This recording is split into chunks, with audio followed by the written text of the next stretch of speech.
આવો આવો, આજે કેમ આ બાજુ ભૂલા પડ્યા? અરે વૈદેહી, ભૂલા પડવાની વાત નથી, પરંતુ આજે અમારા મનમાં અમુક એવા સવાલ છે જેના જવાબ ના તો અમને ઇન્સ્ટાગ્રામની રીલ્સમાંથી મળશે કે ના તો ગૂગલ બાપા પાસેથી મળશે, કારણ કે અમારા સવાલ હિન્દુ સંસ્કૃતિની ધાર્મિકતા પર છે. અચ્છા, એમ વાત છે. વૈદેહી, કોણ આવ્યું છે? મમ્મી, શ્રુતિ અને નાયરા આવ્યા છે. અરે બેટા, તો એમને અંદર તો લાવ. નાયરા, શ્રુતિ, કેમ છો બંને? મજામાં ને? હા હા, મજામાં હો. દાદી, આ બંને મારા બેસ્ટ ફ્રેન્ડ છે. એ તો આજે એમને હું ધાર્મિકતાના ક્વેશ્ચન થયા એટલે જ એ સવાલના સોલ્યુશન માટે આપણા ઘરે આવ્યા છે. પણ તમને બંનેને આવા પ્રશ્નો કઈ રીતે થયા? એકચ્યુઅલી દાદી, ગઈકાલે રાત્રે અમે એક મૂવી જોયું હતું અને એ મૂવી જોયા પછી અમને ઘણા બધા પ્રશ્નો ઊભા થયા, એટલે અમે એના વિશે વાત કરવા તમારા ઘરે આવી ગયા. પણ તમને તો ખબર જ છે ને, અમે તો મૂવી જોતા જ નથી. એટલે જ અમને લાગે છે કે તમે એ પ્રશ્નના સમાધાન આપી શકશો, કારણ કે એ પ્રશ્નો આપણા સનાતન હિન્દુ ધર્મ અને આપણા ભગવાન વિશેના છે. અને માત્ર ફિલ્મમાં જ નહીં, પણ આજના મોડર્ન છોકરા છોકરી ભેગા થતા હોય ત્યાં આવા રિલિજન માટે ઘણી વાર ક્વેશ્ચન કરવામાં આવે છે.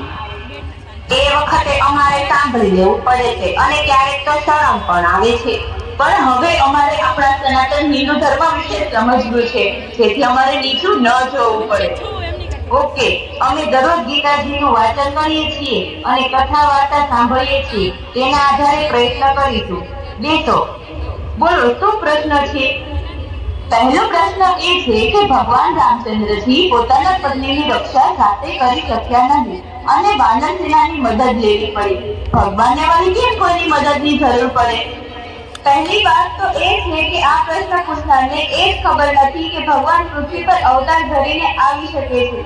પણ જો મનાય કે ભગવાન પૃથ્વી પર અવતાર ધરે છે અને સમજાય કે તેઓ શા માટે અવતાર ધરે છે તથા તેઓનું કેવું સામર્થ્ય છે, તો આ પ્રશ્ન જ ન થાય. એ કેવી રીતે? રામચંદ્ર ભગવાન 16 વર્ષના હતા ત્યારે વિશ્વામિત્ર ઋષિ તેમને જંગલમાં લઈ ગયેલા. જંગલમાં મારીચ અને સુબાહુ નામના રાક્ષસોએ હજારો રાક્ષસોની સેના સાથે આક્રમણ કરેલું. એ વખતે રામ અને લક્ષ્મણ બે જ હતા, ફક્ત 15 થી 16 વર્ષના. છતાં બંને આખી સેનાનો મારીચ, સુબાહુ અને તાડકા જેવા અસુરોનો વધ કરી નાખેલો. એટલે રામચંદ્રજી એકલા જ રાવણને હરાવીને સીતાજીને પાછા લઈ આવ્યા હોત. તો પછી તેઓએ એવું શા માટે ન કર્યું? એ સમજવા ભગવાનનો અવતાર ધારણ કરવાનો હેતુ સમજવો જરૂરી છે. ભગવાન પોતાના ભક્તોના મનોરથ પૂરા કરવા માટે પૃથ્વી પર આવે છે. પોતાના ચરિત્રો દ્વારા સમાજમાં આદર સ્થાપિત કરવા માટે પૃથ્વી પર આવે છે. ભગવાન મનુષ્ય વચ્ચે આવે ત્યારે માણસની જેમ જ બીજા ચરિત્રો કરતા હોય છે, જેથી કરીને ભક્તોને ભગવાન સાથે એક થાય. હા, જરૂર પડે ત્યારે ભગવાન સામર્થ્ય પણ બતાવે છે, પણ કાયમ સામર્થ્ય પ્રદર્શિત ન કરે એટલે કઈ ભગવાન અસમર્થ ન કહેવાય. જેમ ઉસેન બોલ્ટ અથવા કોઈ રમતવીર રેસ કરતો હોય ત્યારે ફાસ્ટ દોડે અથવા પ્રેક્ટિસ કરતો હોય ત્યારે ફાસ્ટ દોડે, અને તે કઈ આખો દિવસ દોડ ન કરે. રાષ્ટ્રપતિ ગમે એટલા મોટા હોય, પણ તેઓ પોતાના નાના પૌત્ર સાથે રમત રમતા હોય ત્યારે તો દાદાની જેમ જ વર્તે ને.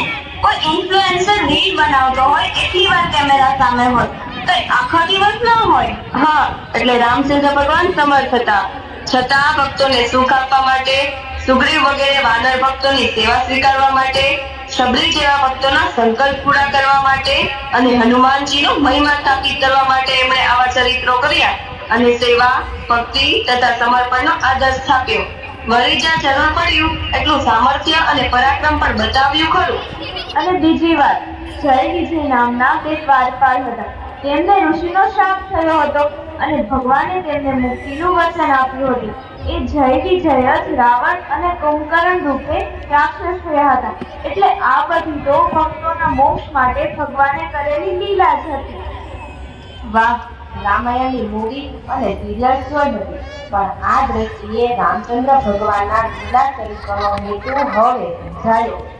ભગવાન રામચંદ્રજીના અવતરણનો હેતુ તો સમજાઈ ગયો, પણ હવે એક વાત એવી કરે છે કે ભગવાન શ્રી કૃષ્ણ આટલી બધી ગોપીઓ સાથે રાસ રમ્યા અને 16,000 સ્ત્રીઓને પત્ની બનાવી.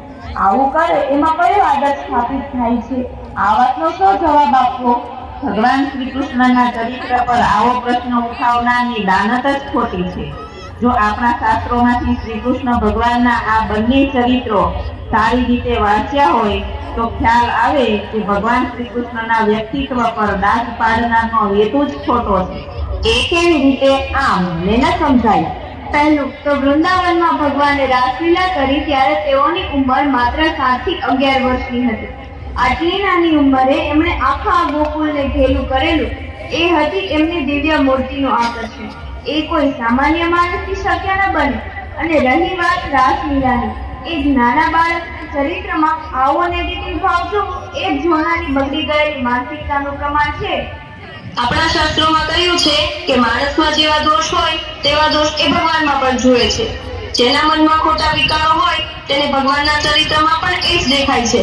પરંતુ વ્યાસજીએ આ ચરિત્રના વર્ણનમાં ભગવાને ગોપીઓને આપેલા દિવ્ય સુખનું વર્ણન કર્યું છે.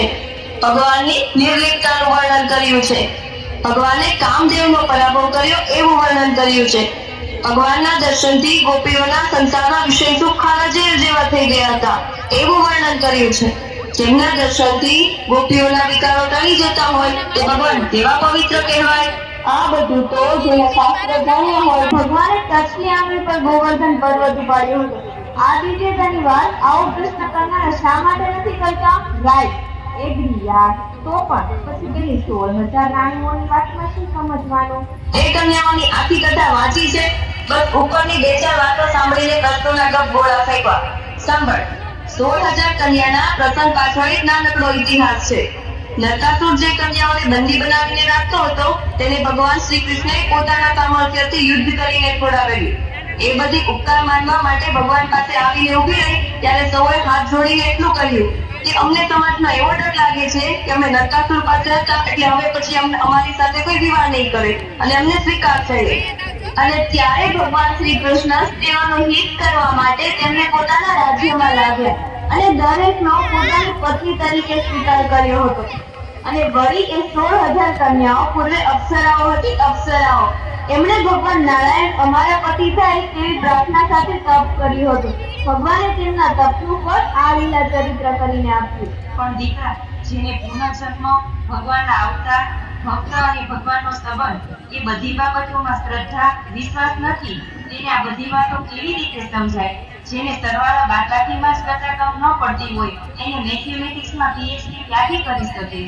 અને એક બીજી વાત યાદ આવી. ભાગવતમાં લખ્યું છે કે તમામ 16,000 રાણીઓને પોતપોતાના મહેલમાં અલગ અલગ સ્વરૂપમાં ભગવાન શ્રી કૃષ્ણ દેખાતા હતા. બતાવો, કોઈ માઈનો લાલ 5 સ્ત્રીઓ માટે 5 સ્વરૂપ ધારણ કરી શકે ખરો? હા, શક્ય છે ને. માત્ર ઓનલાઈન, રૂબરૂ તો નહીં જ. આ બધું તો સમજાઈ ગયું, પણ હવે બીજો એક પ્રશ્ન એ પૂછવો છે કે યજ્ઞકુંડમાં પોતાની પત્નીના મૃત્યુ પછી શિવજી એક સામાન્ય માણસની જેમ રડતા હતા એમ કહીને એવો પ્રશ્ન કરે છે કે જે આ રીતે દુઃખી થઈને રડતા હોય એ ભગવાન હોઈ શકે ખરા? અરે બેન, એ લોકોને સમજાવવાની જરૂર છે કે ભગવાન મનુષ્ય જેવા ચરિત્ર કરે એટલે તેમનું ભગવાન પણ મટી જતું નથી. કોઈ એક ડ્રામામાં ભિખારીનો રોલ કરે એટલે કઈ ગરીબ થોડો કહેવાય. કોઈ વૈજ્ઞાનિક પોતાની નાની દીકરીને એકલો બકલો અને એબીસીડી શીખવાડે એટલે કઈ એનું વૈજ્ઞાનિકપણું મટી જાય. એ જ રીતે આપણા શાસ્ત્રો સમજાવે છે કે ભગવાન જ્યારે લીલા ચરિત્ર કરે ત્યારે મનુષ્ય જેવા ભાવ અને લાગણી બતાવે છે, છતાં પણ એ દિવ્ય છે. કેમ કે એ મનુષ્ય કરતા જુદા છે, કારણ કે તેઓ ભગવાન છે. જે ભક્ત છે એને આવી લીલામાંથી પણ આનંદ પ્રેરણા મળે છે. શિવજીના આ ચરિત્રમાંથી પતિ પત્નીના સંબંધોના આદર્શ ભક્તો ગ્રહણ કરે છે. અને શિવજીનું એક જ ચરિત્ર શું કરવા જોવો છો? એમણે વિષ પચાવ્યું હતું, એમણે અસુરોનો સંહાર કર્યો હતો. એમની શક્તિ બ્રહ્માંડનો પ્રલય કરી શકે છે. એ પણ શાસ્ત્રોમાં લખેલું જ છે. એ પણ જુઓ ને. આપણા ઋષિ મુનિઓ બુદ્ધિશાળી હતા, તાર્કિક જ્ઞાનમાં એક્સપર્ટ હતા, છતાં તેઓએ શાસ્ત્રોમાં ભગવાનના બધા ચરિત્રો લખ્યા છે. ભગવાનની દિવ્યતામાં તર્ક કે શંકા નથી કરી. તો આપણે અધૂરી માનીતા વાળાઓની વાત માનવી કે જ્ઞાની ઋષિઓની, એ વિચારવું પડે. એકદમ બરાબર. હવે સાચી વાત સમજાઈ. પણ બીજો એક સવાલ છે કે જુઓ, શ્રુતિ, નાયરા, આવા તો ઘણા સવાલો.